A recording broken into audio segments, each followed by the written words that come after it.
जब मनुष्य का देहांत होता है तब उसकी आत्मा यमलोक की यात्रा पर निकलती है। इस मार्ग में सबसे भयंकर और कठिन पड़ाव आता है वैतरणी नदी। यह नदी साधारण नदी नहीं है।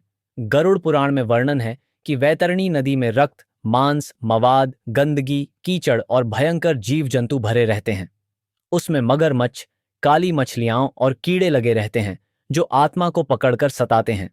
नदी से दुर्गंध आती है और यह दृश्य आत्मा को भयभीत कर देता है।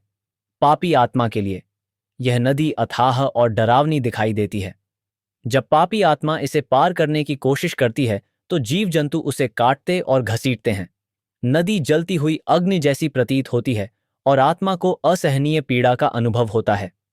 पुण्य आत्मा के लिए वही नदी मधुर, स्वच्छ और शीतल जल से भरी हुई लगती है। उनके लिए यह नदी छोटी और सुखदायी प्रतीत होती है। उन्हें इसे पार करने में कोई कष्ट नहीं होता, मानो फूलों के पुल से गुजर रहे हों। गरुड़ पुराण में बताया गया है कि यदि मनुष्य जीवन में दान, पुण्य, सत्य, धर्म और विशेषकर गोधन, गाय का दान करता है तो वही गौ आत्मा की मदद करती है। मृत्यु के बाद वह गौ आत्मा को अपनी पीठ पर बैठाकर या मार्ग दिखाकर वैतरणी नदी को पार करा देती है। इसीलिए मृत्यु के बाद श्राद्ध में परिवारजन वैतरणी गोधन का विधान करते हैं, जिससे आत्मा को यमलोक की यात्रा में कष्ट न हो। इस प्रकार वैतरणी नदी वास्तव में आत्मा के कर्मों का दर्पण है।